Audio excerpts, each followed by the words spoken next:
ভাবুন তো, কোনো এক শীত সকালে পোড়া রুটি আর মালাই চা দিয়ে নাস্তা করছেন, আপনার কেমন লাগবে?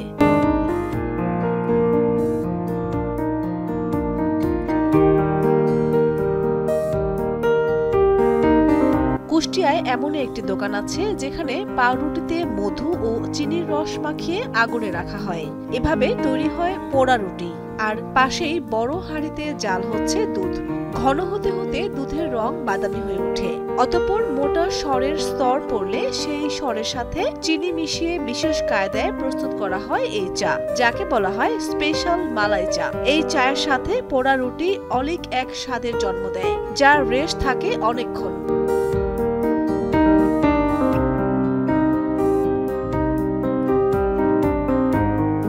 ও হ্যাঁ, কুষ্টিয়ার কোথায় এসব পাওয়া যায় তা বলছি। জায়গাটি কুষ্টিয়া সদরের লাহিনী ব্রিজ এলাকায়, যেখানে প্রতিদিনই চা প্রেমীদের ভিড় লেগেই থাকে।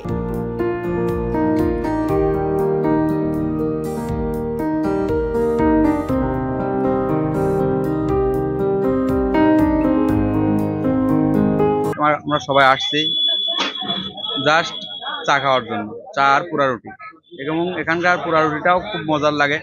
এই কারণে আমরা মাঝে মাঝে আসি। সেই সুদূর 20 কিলোমিটার পাড়ি দিয়ে এখানে আসছি ফ্যামিলি নিয়ে চা খেতে।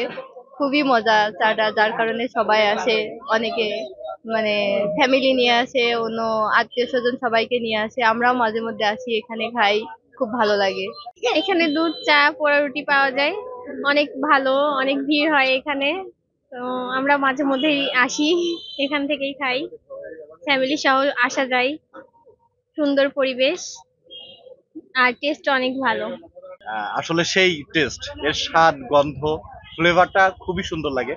আর সেই সাথে জাফর মামার আরেকটা জিনিস ভালো লাগে, সেটা হচ্ছে যে পাউরুটিটা দেয়, পাউরুটির সাথে মানে ওই মধু মিক্সার বলে, যেটা মধু মিক্সার করে ওর উপরে কিছু চিনি গুঁড়া ছিটিয়ে দেয়। এটা আসলে মানে জোশ এক কথাই। একটি পোড়া রুটি সহ প্রতি কাপ চায়ের দাম 40 থেকে 60 টাকা। চা পিয়াসীদের এমন আনাগোনা দেখে অনেকেই এখন এই ব্যবসায় ঝুঁকে পড়েছেন, যে কারণে এই এলাকার মাত্র 1 কিলোমিটারের মধ্যে গড়ে উঠেছে 10টির বেশি মালাই চায়ের দোকান।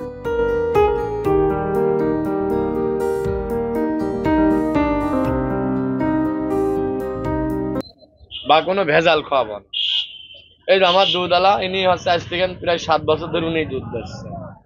ওনার বাসায় গরু আছে, আর কিছু দুধ ধরেন গ্রামের থেকে বোঝেন, গ্রামের মানুষ কালেকশন করে নিয়ে আসে। আমার এখানে আছে, দেখে আসছে, আমরা আছি আলহামদুলিল্লাহ 4-5 জন আছি। আমি চিন্তা করতেছি এই ব্যবসা আরো 2-4-5 জন লোক যাতে খাটতে পারে, আমার দ্বারা কর্মকের খাটতে পারে। আমি চিন্তা করছি জেলায় জেলায় বা জেলার একটু আশেপাশে আমি একটা দোকান বাড়াবো। অলরেডি একটা বাড়াইছি।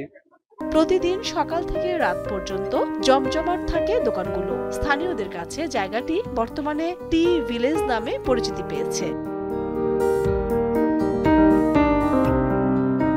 দীপ্ত বার্তা কক্ষ।